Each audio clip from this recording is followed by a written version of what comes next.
Picture चालू करो बे। आलोक शर्मा जी, ये एक कहावत है ना, बद से बदनाम बुरा। कहीं कोई आदमी अपने पार्टी को छोड़ता है, फौरन से इल्जाम लग जाता है भारतीय जनता पार्टी के ऊपर कि यही तोड़ रहे हैं, ये उसको अस्थिर करने की कोशिश कर रहे हैं, ये सरकार गिराने की कोशिश कर रहे हैं। उपेक्षा हो रही है चंपई सोरेन जी की, सारा इल्जाम लग रहा है भारतीय जनता पार्टी के ऊपर। तेरा तो गेम बजाना पड़ेगा। देखिए, मुझे लगता है आपने बिल्कुल सही कहावत का इस्तेमाल किया है, बद से बदनाम बुरा। बीजेपी बदनाम नहीं है, बीजेपी बद है, और बीजेपी ने बद रहते हुए ही तमाम सरकारें गिराई हैं। शायद आपको तो मेरे से भी ज़्यादा याद होगा, आप तो मीडिया के साथी हैं, कि किस तरह से अरुणाचल प्रदेश से लेकर और तमाम राज्यों में, वो चाहे मध्य प्रदेश हो, कर्नाटक हो, किस तरह से सरकारें गिराई थी इन्होंने, वो पूरे देश ने देखा है। तो ये बदनाम नहीं बचे, अब ये बद हैं, और ये डिक्लेयर्ड बद हो गए हैं कि किस तरह से ऑपरेशन कमल चलाया जाता है। हाँ भाई, कैसी लगी आगे स्वाद? भी किसी ऑपोजिशन पॉलिटिशियन पर करप्शन का आरोप लगता है और वो बीजेपी ज्वाइन कर लेता है, अचानक से वो साफ हो जाता है, सारे केसेस उसके खिलाफ ड्रॉप कर दिए जाते हैं। किसी ने इसके ऊपर एक पोएम भी लिखी थी। Washing powder Modi, washing powder Modi, झूठ और फरेबी। अरे बहन चोद फवाद, जुम करो। सब छुप जाए, संगीन आरोप अभी चुटकी में मिट जाए।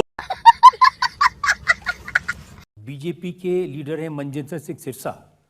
उन्होंने कहा कि कंगना को या तो जेल में भेजना चाहिए या मेंटल हॉस्पिटल में। इतने नाराज हैं सर।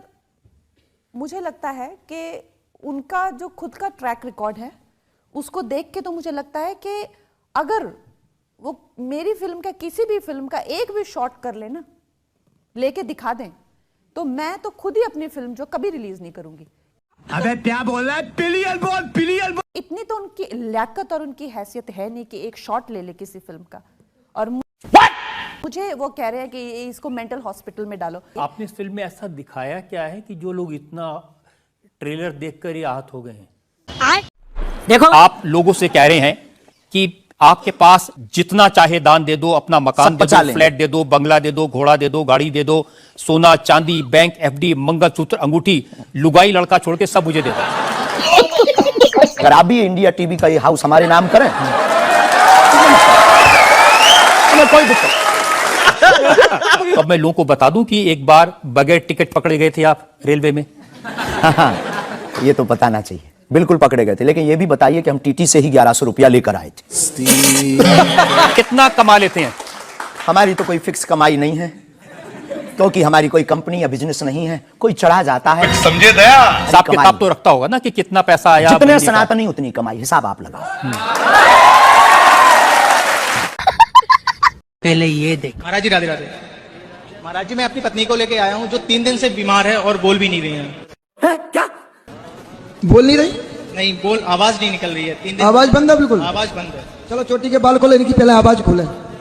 ठीक है, ऐसे आन दो ना, बिना आवाज के हम बात क्या करेंगे? बात तो सही है। लाली की आवाज खोली जाए।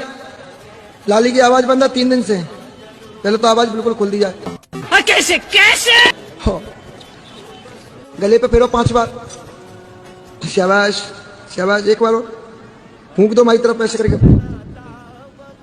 हाँ, अब बोलो बेटा, क्या नाम है? लाली। बोल बंसी वाह।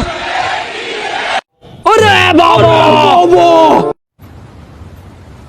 कोई बात नहीं, हम तो चूतिए हैं। डॉक्टरों की जरूरत नहीं है इस दुनिया को, जरूरत है बाबा की।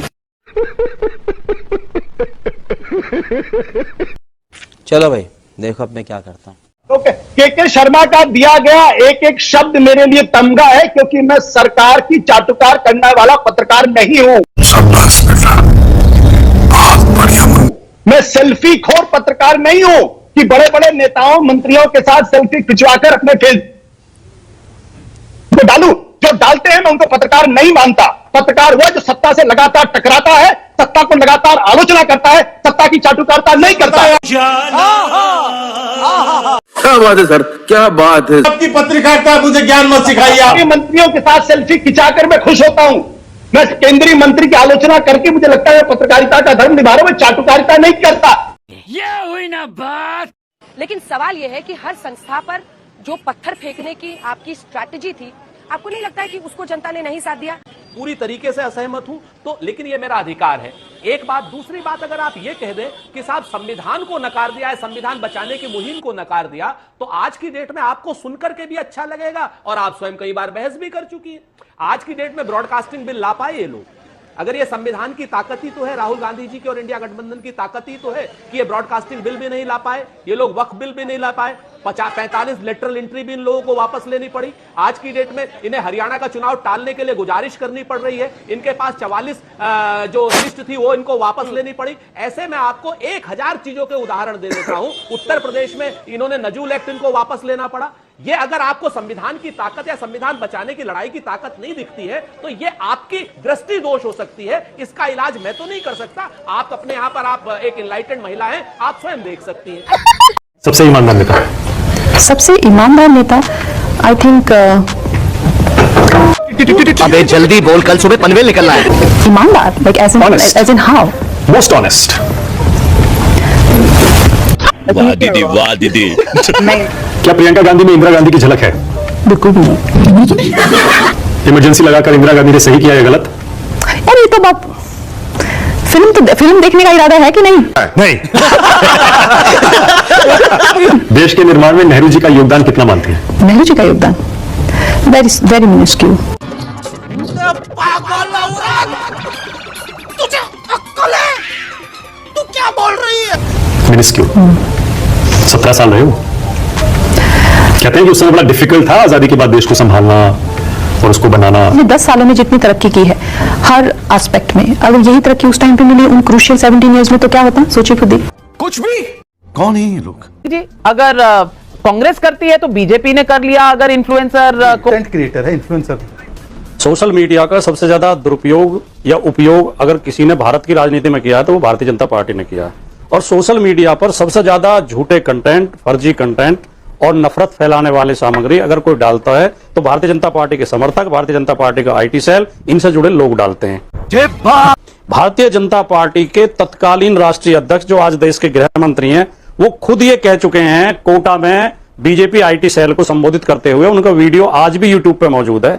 वो खुद ये कह चुके हैं कि कभी कभी झूठी फर्जी खबरें भी चला देनी चाहिए। हमारे आईटी सेल ने उत्तर प्रदेश में झूठी खबर चलाई थी कि अखिलेश यादव ने मुलायम सिंह यादव को थप्पड़ मारा। हालांकि ये खबर झूठ थी, लेकिन इससे हमें लाभ हुआ चुनाव में। ये अमित शाह ने सार्वजनिक रूप से मंच से कहा और सारे चैनलों पर यह खबर चली, उनका ये चला वीडियो। अरे देवा, एक मिनट, मैंने इनको ये झूठ परोसते हुए कुछ मंचों पर देखा है, तो इनके झूठ का पर्दाफाश करूंगी। या तो राहुल गांधी का ये ट्वीट दिखा दीजिए जिसका आप झूठा उल्लेख करते हैं, नहीं तो राजनीति छोड़ दीजिए। क्योंकि मैं डंके के चोट पर कहती हूं कि राहुल गांधी ने हमास पर या पैलेस्टीन पर जो आप कह रहे हैं ऐसा कोई ट्वीट नहीं किया है। आप बार बार ये झूठ बोलना बंद कर दीजिए। शर्म नहीं आती तुझे? ये मैं आपके मुंह पर कहना चाहती हूँ, झूठ मत बोलिए। वर्किंग कमेटी का प्रस्ताव नहीं है, बीच में मत बोलिए। बीच में ना बोल। मैंने नहीं डिस्टर्ब किया। अब मैं पूरी बात कर अरे झूठ की थोड़ी कलई तो खोल दीजिए। कहते हैं कि मैंने बाइडेन से कहा बांग्लादेश में हिंदुओं की हत्या हो रही है। नरेंद्र मोदी का आज का स्टेटमेंट है, राइट, यूएनजीए के साइडलाइंस पर। बाइडेन के प्रेस नोट में तो ऐसी बात कही नहीं है। तो आप घर पर भी नहीं, आप जी के मंच पर ही नहीं, आप अब विदेशों पर भी जाकर झूठ बोल रहे हैं, जिसकी पुष्टि बाकी राष्ट्राध्यक्ष कर रहे हैं। मैंने क्या कहा था? राहुल गांधी का एक ट्वीट दिखा दीजिए जिसमें उन्होंने हिंदू मुस्लिम किया हो, मुस्लिम शब्द का प्रयोग किया हो। मैंने कहा हिंदू का नाम नहीं है, केवल रेस्टोरेंट ऑफ नॉर्मलसी है। पर चलेगा, और गाजा में कह रहे मारा गया, आज ये चलेगा ट्विटर पर शाम को। सुधांशु त्रिवेदी लगातार 10 दिन से झूठ बोल रहे हैं। तो दे दीजिए सुरेंद्र भाई, आपकी इतनी तारीफ की, इतने अच्छे अच्छे आंकड़े दिए आपके पक्ष में। अभी बदत है भाई, अभी बदत। वो कहते हैं ना मानक भाई कि मैं तुम पर हर बार भरोसा करता हूं, इतना सच्चा झूठ तुम्हारा होता है। क्या बात, क्या बधाई, क्या बात भाई। और हम इतना सच्चा, बहुत बढ़िया, बहुत बढ़िया, बहुत। ये हुई ना बात। क्या बात। यशवंत भाई को मेरी समझ में नहीं आ रहा कि यशवंत भाई क्या चाहते हैं, मूड ऑफ द नेशन लाए क्यों? भैया मोदी जी कहीं जा रहे हैं या मोदी जी को हटाना है या मध्यावधि चुनाव हो रहे हैं, 6 महीना चुनाव का नहीं हुआ, आप ले आए मूड ऑफ द नेशन। क्यों? क्योंकि चारों राज्यों में हालत पतली है भाजपा की। बहुत साफ बताएं। देखिए अभी यशवंत भाई कुछ भी कहें, बुरी लगेगी यशवंत भाई को बात। और यशवंत भाई हम लोग पहले भी बैठे थे चुनाव के समय, जब हरियाणा पे हम लोग बात कर रहे थे, तो यशवंत भाई बड़े सलीके से ये क्या नाम हरियाणा की जो कुछ चीजें थी वो भाजपा की तरफ दे रहे थे। अरे साला तुम लोग पागल है क्या? हाँ भैया। बंगला, हाँ भैया आप सुनिए बहना। हाँ भैया। उन्होंने क्या बोला कि किसी गुंडे ने कहा है शांत गदाधारी बीन, रोजा है, आराम से सब सुन रहे हैं। अरे मैडम सुनिए सुनिए, शांत हो जाओ। बंगाली नहीं आता आपको? सुनो, बंगाली नहीं आता? सुनो, आपके चैनल हाँ बताओ, हाँ बताओ बताओ, एबीपी हाँ बताओ, बंगाली को पूछो। हाँ बताओ बताओ। बंगला में क्या बोला? हाँ बोलो। किसी गुंडे ने हाँ। कहा है कि रामनवमी के दिन हम अस्त्र लेकर निकलेंगे हाँ। और जुलूस करेंगे। हाँ। मैं जुलूस को रोकूंगी नहीं, हाँ। लेकिन अगर अस्त्र निकलते हैं तो सरकार की ओर से कार्रवाई होगी। झूठ, आपके गजब झूठ आदमी है यार, नहीं गजब झूठे आदमी हो। अरे अरे झूठी है। सही पकड़े हैं। सिन्हा साहब सुना आपने? रूबिका तुम सुने, अरे सुनिए सुनिए, बदतमीजी मत करना मेरे साथ, बदतमीजी चाहिए क्या औरत को? करना मत तौसीफ खान साहब, बिल्कुल बदतमीजी नहीं। गजब बेइज्जती है। वसीम पकार साहब, एक फिल्म की इतनी खिलाफत, मजा नहीं आ रहा है। देखिए, द केरला स्टोरी पर बंगाल में बैन लग गया, नाविका कुमार जी के ऊपर पहाड़ टूट गया। लेकिन जब परजानिया 2005 में रिलीज हुई और उसमें गुजरात में प्रतिबंध लग गया तो नाविका कुमार जी नगाड़ा लेकर बजाने लगी खुशी से।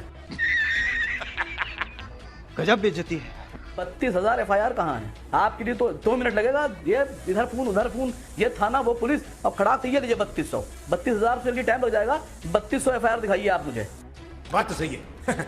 और अगर आपने 3200 FIR दिखा दी तो मैं आपको असली और ईमानदार पत्रकार एक्सेप्ट कर लूंगा, वरना मैं आपको एक प्रमोटर, फिल्म का एडवर्टाइजर और एक फिल्म का क्या बोलते हो, जैसे वो झंडू बाम का ऐड आता है, अमिताभ बच्चन ऐड करते हैं। जैसे वो क्या होता है, वो लाल तेल का ऐड आता है, अमिताभ बच्चन तेल बेचते हैं, वैसे ही मैं समझूंगा नाविका कुमार जी फिल्म बेच रही हैं। शाहरुख खान ने भी एक हिंदू लड़की से शादी की, आमिर खान ने भी एक हिंदू लड़की से शादी की, ये जिहादी थोड़ी हो गए? ये बताइए कि आपने कभी किसी से प्यार किया है? देखिए, मैं एक सन्यासी हूं, मैं इसलिए पूछ रहा हूं क्योंकि जब आपने इश्क नहीं किया, मोहब्बत नहीं की, तो आपको क्या मालूम जब कोई किसी को दिल देता है तो उसका बायोडाटा थोड़ी पहले पूछेगा। हाँ भाई, कैसी लगी आगे स्वाद?